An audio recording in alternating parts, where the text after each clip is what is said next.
like a gentleman. But his hair makes him look like a rock star. We're going to talk about Photizo. This is not the actual size. We're going to talk about elbow dysplasia, which affects this joint here. To do that, we're going to need two things. First of all, we're going to need a normal size Photizo, and we're going to need a canine therapist. That's me. So let's get to it. So here I am mapping out the scapula, so that's your dog's shoulder blade. So with something like elbow dysplasia, it's not just that joint that's affected, it's a compensatory tension that travels across the body that needs addressing as well. So I start off applying 3 doses of the Vetcare Photizo into the top of that shoulder blade. So you can see here Rodney is not, you know, tethered to me or anything like that. He is free to leave when he wants to, and I think that's a really kind of important component of when you're working with Photizo. It's that consent-based treatment. But I just give him a little tickle on the chest, just to encourage him to kind of stay in the same place. But if he needs to or wants to move, he can.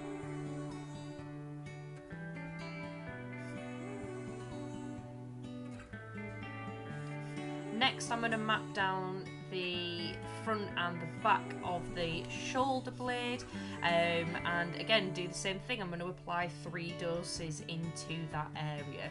It could be that your dog only wants 2 doses or maybe even 1 dose into that area. He needs a little cuddle, of course. So really listen to what your dog is telling you when you are applying your Photizo dosing.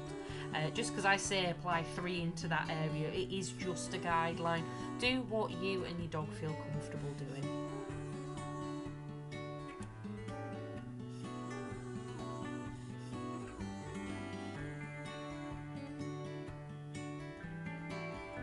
So you can see here Rodney's repositioned. So Rodney doesn't have elbow dysplasia.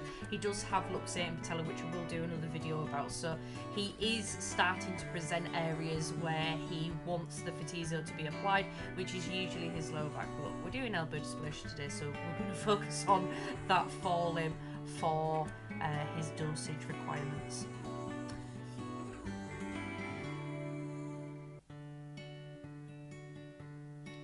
So for these dosages, I'm going over the top of the shoulder blade here. There are some fantastic muscles in there.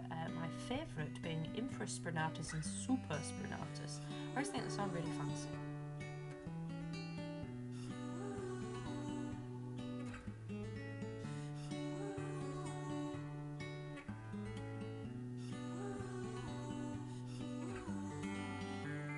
Now I'm going to use the scapula as a bony landmark and run my hands down to get to that point of elbow. So if your dog does have elbow dysplasia, it could be that they're not ready for a full dose into that area. It could be that you have to hold the Photizo maybe like an inch away from the joint, especially if it's sore and it's tender, and you work up to bringing those dosages in. So when I'm applying these doses into the joint, I want to kind of make sure I'm covering all aspects of that joint. So imagine it like 4 sides, and I want to get to those 4 sides. I'm just quickly fidgeting around to see if I can get a better angle. So, and he decides to melt, and then he pops back up, and he melts again. So here I'm just going into the back of that elbow, and of course he sits up. So I check my positioning and I go in for the front of that joint instead.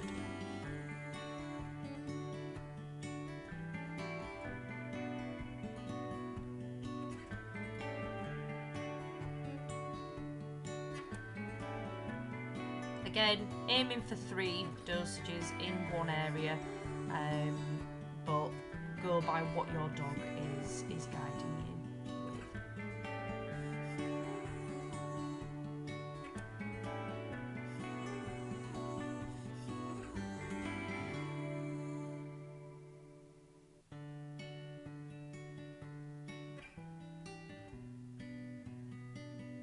And now he melts. So I'm gonna try on the back of that elbow joint again and just give him some rubs down his spine. So I'm not putting pressure into the spine, I'm working either side of the spine. Lots of lovely muscle groups in here. So I'm just using the pads of my finger, not the tip of my finger in this case. I then move further down the limb. Now Rodney is very sensitive with his feet, so you can see I'm just holding it a fraction away from essentially what is his wrist, just to encourage him to kind of stay in that place. He looks very chilled, very happy. And then going for the top, so I've done one in the side, one on the top. But again, aiming for 3 might not be the one for your dog, but just the one will be sufficient.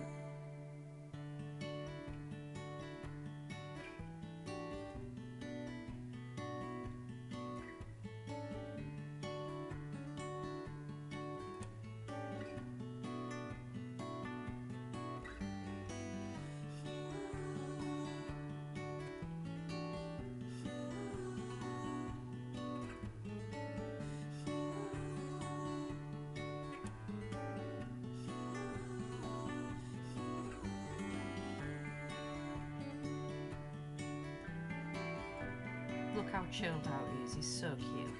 I am biased though, he's my dog. But these are some of the like really lovely moments that you can have with your dog when you're using the Vetcare Photizo, because it has that lovely calming effect as well.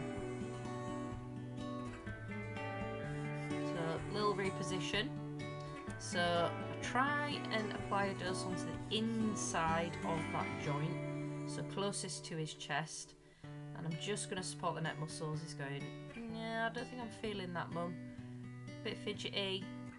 And he's like, oh, actually, I think I need another hug. So I do try again. But this is the joy of working with animals. Rodney is well fed with using the Photizo. But he also has a lot of choice in it as well. So he's just going to keep fidgeting. I go, oh, go on then. Right, I'll do your back.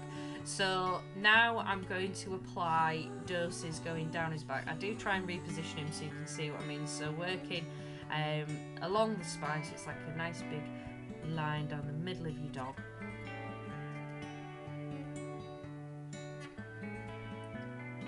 You have to remember as well, when you're using Photizo, you will be interacting with acupressure points. It could be that doses into one area might not be, it might be too intense for them. So you can again hover, or you can kind of glide up and down the spine. My preference is though is to apply direct dosage. Ideally, we're looking for 3 in one area, but with Rodney, I'm just going for the 1.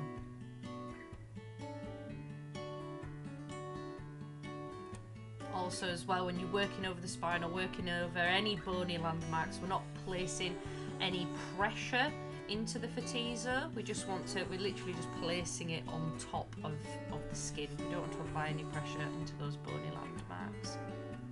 With your soft tissue, that's different. So if you find a soft squidgy bit, then yes, if your dog leans into it, they might want a little bit more pressure, but not when you're working on the spine. So I do try and get some into the neck, another area that carries a lot of compensatory tension.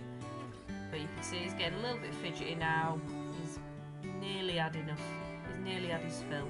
I'm just going to apply that into the neck. When you're working on the neck as well, make sure you don't go anywhere near the thyroid, which is located on the front, so just underneath the chin, on the neck. And then finish off with bathing their feet. Thanks for joining me and Rodney. I hope you found this video useful. Make sure you subscribe to keep up to date with the latest Yorkshire Pooches info. Take care for now.